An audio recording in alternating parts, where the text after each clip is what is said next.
Chapter 26. The Grianán of Aileach. Derry has a charm, the charm of the hive, for it is a busy town, and a cheerful one. It is only on mooted anniversaries, I fancy, or when some firebrand politician comes to town, that the Protestants and Catholics amuse themselves by breaking each other's heads. At other times, they must work amicably side by side. At least, I saw nobody idle, and Catholics and Protestants alike were plainly infected by the same spirit of hustle. The cause of the difference between the north and south of Ireland has been hotly debated for 100 years. Why is the north energetic and prosperous, while the south is lazy and poverty-stricken? Some say it is the difference in climate, others the difference in religion. I could perceive no great difference in the climate, and as for religion, strange as it may seem to those who think of Ulster only in the light of Orange manifestos, there are almost as many Catholics as Protestants in the north of Ireland. My own opinion is that the Celt is easygoing in the south and industrious in the north because of the environment. Canny is undoubtedly the best of all adjectives to apply to the Scotch. They are congenitally thrifty and industrious. The Celt, on the other hand, is congenitally easygoing and unambitious. Left to himself, among his own people, weighted with centuries of repression, he falls into a lethargy from which it is impossible to awaken him.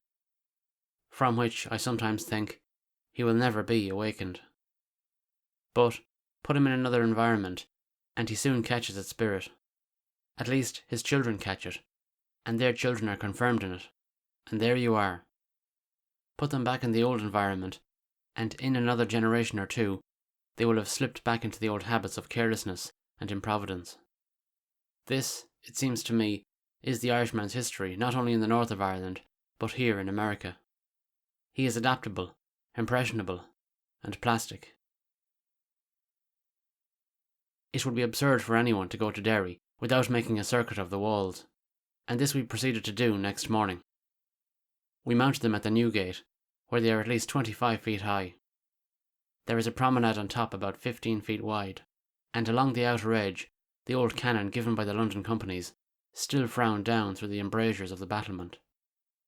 Outside the wall there was originally a moat, but this has disappeared, and so have many of the old bastions.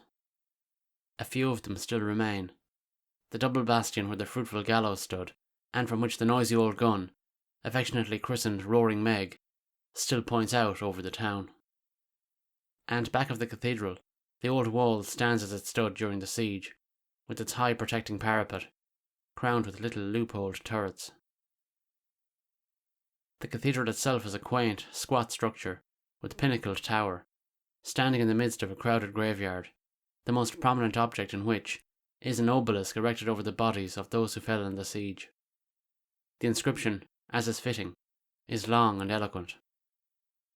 The church itself is comparatively modern and uninteresting, but it is filled with trophies of the siege, a bombshell containing a summons to surrender which fell in the cathedral yard, the flags taken from the French during a sally, memorials of the Reverend Mr. Walker, and so on. It is still called after St. Columba, although the abbey built by the saint stood outside the present walls. A little distance past the cathedral is another bastion which has been turned into a foundation for the great monument to Walker, a fluted column 90 feet high, surmounted by a statue of the hero, his Bible in one hand. Time was when he held a sword in the other, but legend has it that the sword fell with a crash on the day that O'Connell won Catholic emancipation for Ireland. A fierce controversy has raged about the part Walker really played in the siege, and it is probable that he at least shared the honours with Murray and Baker. However that may be, he must have been an inspiring figure as he walked about the walls, with his white hair and impassioned face and commanding vigour, a vigour which his 72 years seem nowise to have impaired. And his end was inspiring too, for he did not rest quietly at home, content with his laurels, as most men would have done. Instead, he joined William's army, was in the forefront at the Battle of the Boyne, and managed to get killed there while exhorting the troops to do their duty. The town of Derry has long since outgrown the old walls, but there is little else worth seeing there, unless one is interested in a busy port, or in humming factories, or rumbling mills, or clattering foundries. Of these there is full store.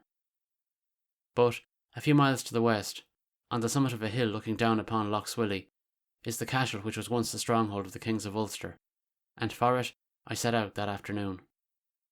Murray, with that vagueness delightful in the Irish, but exasperating in a guidebook, remarks that it can be reached from Bridgend Station on the Buncrana line. So I proceeded to the station of the Buncrana line on the outskirts of the town, and bought a ticket to Bridgend Station. The ticket seller had apparently never heard of the Grianan of Aileach, as the cashel is called, and seemed rather to doubt if such a thing existed at all.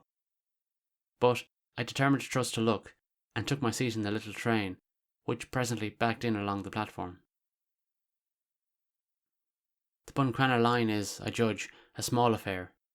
At any rate, the train was very primitive, and the two men who shared the compartment with me complained bitterly of the poor service the railroads give the people of Ireland. They said it was a shame and a disgrace, and that no free people would put up with the insults and ignominy which the railroads heap upon the Irish, and much more to the same effect. I had heard this complaint before, and had read it in more than one book, but I never had any real cause of complaint myself. Beyond a tendency to let the passengers look out for themselves, the guards are as courteous as guards anywhere. And only once, on the occasion of the race meeting at Charleville, did we suffer from crowding. This was not because we travelled first, because we didn't. We travelled second. And when I was alone, I always travelled third, as I would advise anyone to do who wishes really to meet the people. Bridgend Station is only a few minutes' run from Derry, and when I got off there, I asked the man who took my ticket if he could direct me to the cashel. I can, he said, but it is a long way from here, and a stiff climb. Do you see that hill yonder? And he pointed to a lofty peak some miles away. It is there you'll find the fort, right on the very top. Have you ever been there? I asked. I have not, though I'm thinking I will go some day. But them that have seen it tell me it is a wonderful sight. But 'tis a long walk. Well, I'm going to try for it, I said, and hitched my camera under my arm. How do I start? By that road yonder, and turn to your right of the village. Good luck to you, sir. I could see he didn't really believe I would get to the cashel. But I set off happily along the road, between high hedges, and presently I passed a village, and turned to the right, as he had told me, and then two barefooted children caught up with me, on their way home from school. They knew the way to the cashel very well, though they had never been there either. And presently they left me, and struck off across the fields. And then I came to a place where the road forked, and stopped to ask a man who was wheeling manure from a big stable which way to go. He too was astonished that anyone should start off so carelessly on such an expedition. But he directed me up a narrow byway, which soon began to climb steeply. And then the valley beneath me opened more and more, and finally I saw to my right the summit I was aiming for, and struck boldly toward it, along a boggy path. The path led me to the rear of a thatched cottage, where two men were stacking hay. They assured me that I was on the right road, and I pushed on again for the summit, past another little house, from which a man suddenly emerged and hailed me. Where be you going? He demanded. To the fort, I said. It's up this way, isn't it? It might be. Am I trespassing? I asked, for there seemed to be an unfriendly air about him. You are so, he answered. I'm sorry, I stammered. If there is another way. There is no other way. Well then, I'll have to go this way, I said. I'll not do any harm. That's as may be. You must pay threepence if you wish to pass. I paid the 3 pence rather than waste time in argument, which of course wouldn't have done any good. And his countenance became distinctly more pleasant when the pennies were in his hand, and he directed me how to go. And I started up again, over springy heather now, along a high wall of stones gathered from the field.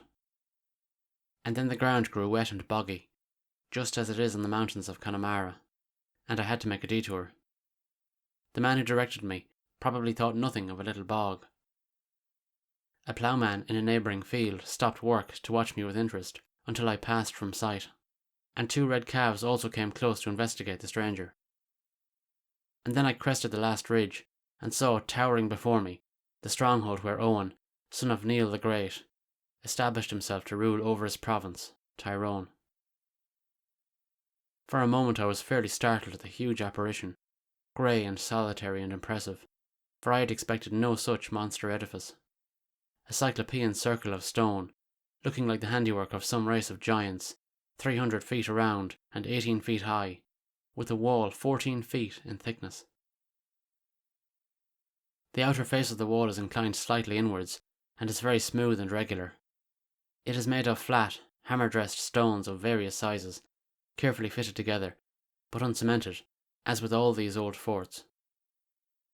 The stones are for the most part quite small, very different from the great blocks used in the other castles I had seen. There is a single entrance, a doorway some 5 feet high by 2 wide, slightly inclined inward toward the top, and looking very tiny indeed in that great stretch of wall. And then my heart stood still with dismay, for there was an iron gate across the entrance, and I thought for a moment that it was locked. With a sigh of relief, I found that the padlock which held it was not snapped shut, and I opened it and entered. It was as though I had stepped into some old Roman amphitheatre, for the terraces which run around it, from top to bottom, have the appearance of tiers of seats. They mount, one above the other, to the narrow platform at the top, which is guarded by a low parapet. 2 flights of steps run up the slope, but an active man would have known either of them. On either side of the entrance door, a gallery runs away in the thickness of the wall, opening some distance away on the interior, and designed, I suppose, to enable an extra force to defend the entrance. Of the castle which once stood within that stone circle, not a trace remains, and the circle itself, as it stands today, is largely a restoration, for Murtagh O'Brien captured it in 1101 and did his best to destroy it, and the storms of the centuries that followed beat it down stone by stone. But these fragments have all been gathered up and put back into place, so that the great fort stands today much as it did in the days of its glory, except that the outworks of earth and stone which formed the first lines of defence have disappeared. The castle was to this great fortification what the dungeon tower was to the later Norman castle, the ultimate place of refuge for the garrison. Grianan means a royal seat, and Aileach, so say the four masters of Donegal, was a Scotch princess, modest and blooming, who lost her heart to Owen of the High Neil, and followed him back to Erin. After the division of the north of Ireland, with his brother Conall, he set up his palace here. Conall's, you will remember, was at Donegal, and so this became the royal seat of the rulers of Tyrone. Hither came St. Patrick to baptize Owen and his family. Hither came St. Columba before his exile to Iona. Hither captive Danes were dragged in triumph.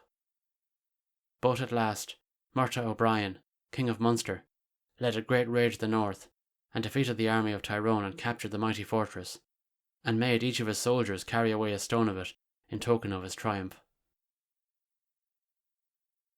That ended its earthly glory, but it remains glorious in legend, for it is beneath its old grey walls that the Knights of the Gael stand deathless and untiring, each beside his steed with his hand upon the saddle-bow, waiting the trumpet call that shall break the charm that binds them, and release them to win back their heritage in Erin.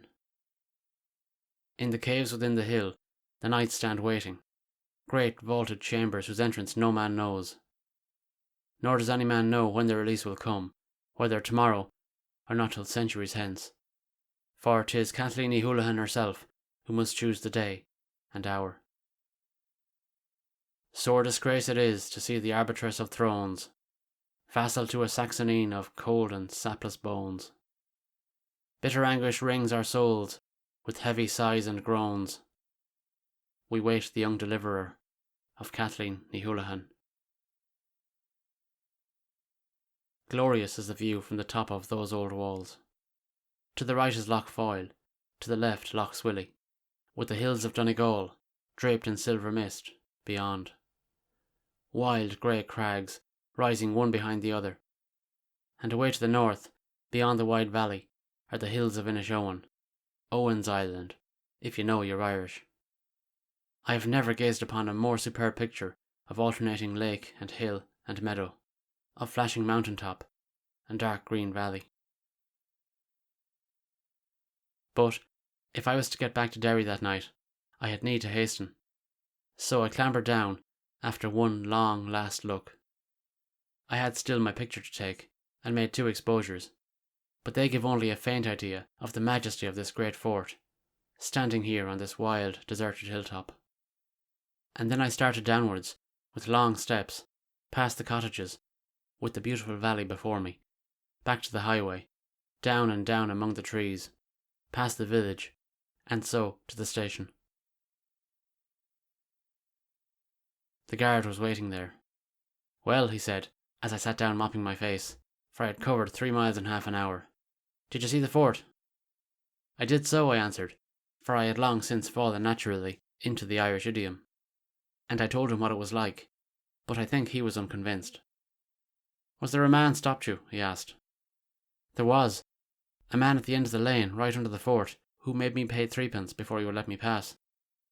"Ah, that'll be O'Donnell," said the guard, convinced at last. "He has been given the key to keep." "Did he give you the key?" "He did not, but the iron gate was unlocked." "That was by accident, I'm thinking," said the guard. "He's not caring whether one can enter or not, so long as he has his 3p. So I would advise all wayfarers to the Grianan of Aileach to make sure that the gate of it is unlocked, or to demand the key, before surrendering their 3p to O'Donnell. When I got into the train again, I found as a fellow passenger one of the men who had come out from Derry with me. And, after I described the castle to him, for he had never seen it, we got to talking about Home Rule. In spite of its militant Protestantism, Derry has a very large Catholic population, and my companion said that opinion in the town was about equally divided for and against Home Rule. "The result is," he went on, "that whenever we have a meeting, no matter which side it's on, there's sure to be a shindy, and the police has their hands full. Most of the fellows who do the fighting don't care a rap about Home Rule, but they just take pleasure in laying a stick against somebody's head. It's all done in a friendly spirit, and next day they'll be working side by side, the same as ever. The only ones who are really fighting Home Rule are the big landlords and manufacturers, who imagine they'll get the worst of it in the matter of taxation at the hands of a Catholic Parliament, and they do everything they can to keep their people stirred up. That has always been their policy, and the big Catholic employers in the south, what few of them there are, aren't a whit better. They're all afraid that if the Catholic working men and the Protestant working men once get together, they'll fix up some kind of a union and demand better wages.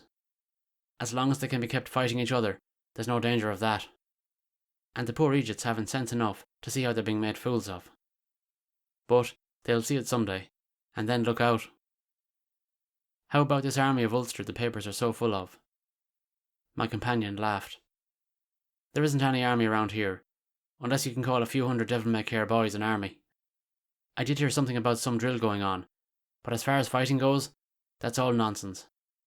The boys are ready enough to crack a head with a stick, but they're the first to run when the police arrive, and they'll think a long time before they try to stand up against the British Army. I'll not say that they're not more in earnest over Belfast way, but even there, a few politicians have stirred up most of the talk. Sir Edward Carson and the likes of him. It's all a political game. That's how I look at it." I walked around Derry for a long time that afternoon, and so far as public buildings go, Catholicism and Protestantism seem about equally represented, and with the strangest contrasts. Across the road from St. Colum's College are the Nazareth Homes. Around the corner from St. Augustine's Church is the Apprentice Boys' Hall. A few steps farther on is a Presbyterian church and the Freemasons' Hall, and then St. Colum's Temperance Hall, and then a convent. And if you walk back again to the Diamond and make some inquiries, you will find that one of the radiating streets is the home of militant Catholics, and the next the home of militant Orangemen. And you will be accommodated with a fight at any time if you go into the latter and shout, "To hell with King Billy," or into the former and shout, "To hell with the Pope."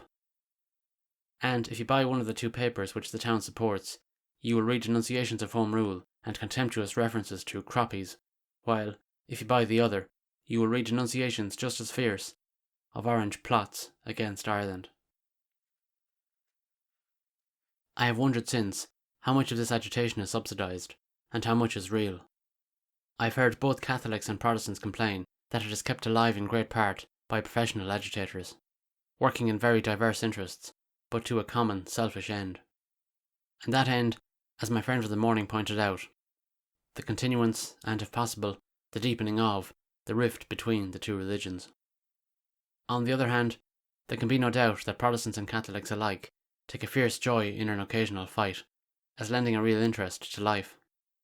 But I'm convinced that religion has really little to do with this, that it is just the peg upon which the quarrels are hung.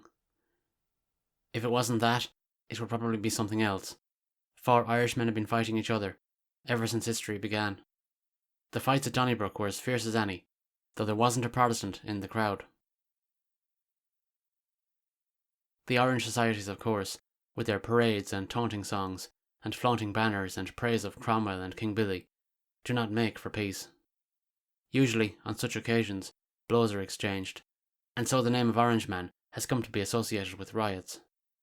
But, as another writer has pointed out, in considering these things, you should not forget the common pugnacity. Only an Irishman can appreciate the fierce joy of shouting, "To hell with the Pope." Many a man who had no claim to belong to the Orange Society has known the delight of breaking Catholic heads, or of going down in a lost battle, outnumbered, but damaging his foes to the last. And many who are slow to attend Mass are quick to seize their cudgels when they hear the orange bands play the tune of Boyne Water. Like the Crusaders, the Protestant and Catholic champions alike feel that, by their battles, they make amends for the errors and shortcomings of peace. So, it is a mistake to take these rows too seriously. To an Irishman they are never serious. They are rather the innocent and natural diversions of a holiday, small events which add to the savour of existence. And, indeed, they are far less numerous and far less deadly than they once were. In time, if the people are let alone, and old sores are allowed quietly to heal, they will probably cease altogether. It is a mistake, too, I think, to take the Orangemen too seriously. They have such a habit of hyperbole that most Irishmen smile at their hysterics and threats of civil war, as at sheer fudge. In fact, the Ulster controversy is so full of comic opera elements that it is difficult to keep from smiling at it. For instance, Sir Edward Carson's elder son is a member of the United Irish League because he believes in a united Ireland, while John Redmond's nephew and adopted son is enrolled among the Ulster Volunteers because he is opposed to coercion. Gilbert and Sullivan never invented anything more fantastic.